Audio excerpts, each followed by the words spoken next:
पहले तो मायावती ने दिल्ली विधानसभा चुनावों में एंट्री मार के बीजेपी की हालत खराब कर दी थी।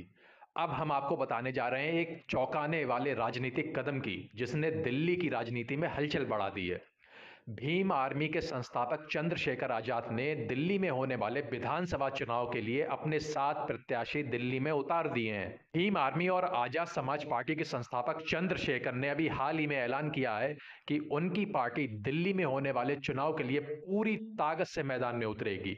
उनके इस ऐलान के बाद कांग्रेस, बीजेपी और आम आदमी पार्टी की चिंताएं अब बढ़ने वाली हैं। अगर दिल्ली में जातियों के हिसाब से देखें तो चंद्रशेखर आजाद की लोकप्रियता दिल्ली में बहुत तेजी से बढ़ रही है। चंद्रशेखर आजाद ने शिक्षा, रोजगार और सामाजिक न्याय जैसे मुद्दों को बहुत तेजी से उठाया है। चंद्रशेखर आजाद के दिल्ली विधानसभा चुनाव में उतरने से जो दलित हैं अब वो बट जाएंगे, और जिसका सीधा असर बीजेपी और कांग्रेस पे पड़ने वाला है। और चंद्रशेखर आजाद अगर सही रणनीति के तहत दिल्ली के चुनाव में उतरते हैं तो दिल्ली के चुनाव में बहुत बड़ा खेल हो सकता है। विधानसभा चुनाव लड़ने के ऐलान के बाद चंद्रशेखर आजाद दिल्ली का लगातार दौरा कर रहे हैं और अपने कार्यकर्ताओं से मिलने की कोशिश कर रहे हैं। साथ ही साथ जनसभा करके अपने जन साथियों से संपर्क साधने की कोशिश कर रहे हैं और तमाम बड़े अपने पार्टी के नेताओं से मिलने की कोशिश कर रहे हैं, ताकि वो जनता के मुद्दों को समझ सकें और उसको लेकर चुनाव में कूद सकें। आपको पता होगा 2024 के लोकसभा चुनाव में उत्तर प्रदेश से चंद्रशेखर आजाद ने नगीना लोकसभा से चुनाव लड़ा था, और जिसका परिणाम ये था उन्होंने बीजेपी को हरा के अपनी पार्टी नगीना से जिता ली और खुद नगीना से सांसद बन गए और संसद पहुंच गए। जिसके बाद उनका कॉन्फिडेंस लगातार बढ़ता जा रहा है और उनकी लोकप्रियता भी बढ़ती जा रही है और दलितों में उनकी एक बड़ी पहचान बन गई है।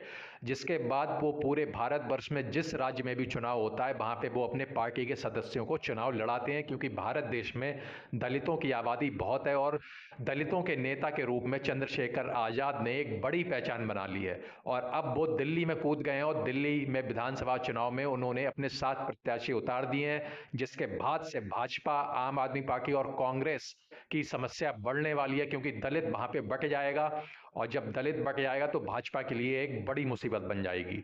चंद्रशेखर आजाद ने यह भी कहा कि वो भविष्य में किसी भी पार्टी के साथ कोई भी गठबंधन नहीं करेंगे, क्योंकि जनता ने उन्हें आशीर्वाद दे दिया है। उनके साथ बहुत बड़ा दलित का वोट बैंक अब जुड़ चुका है। चंद्रशेखर कहते हैं कि वो हर कोई चुनाव अकेले दम पे अपनी पार्टी से लड़ेंगे, और इसके साथ उन्होंने ये भी कहा कि उत्तर प्रदेश में 2027 में जो विधानसभा चुनाव होंगे उसमें भी वो अपने निजी पार्टी से लड़ेंगे, किसी पार्टी से कोई भी गठबंधन नहीं लड़ेंगे। तो चंद्रशेखर आजाद के दिल्ली चुनाव लड़ने से बीजेपी को नुकसान होगा या फिर फायदा होगा, ये तो चुनाव के परिणाम आने के बाद पता लगेगा।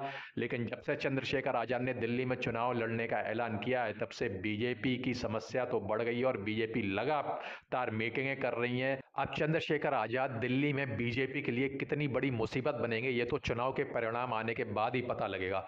तो आप लोग कमेंट करके बता सकते हैं कि चंद्रशेखर आजाद के दिल्ली विधानसभा चुनाव में लड़ने से बीजेपी को कितना नुकसान होने जा रहा है या बीजेपी की कितनी मुसीबत बढ़ने वाली है।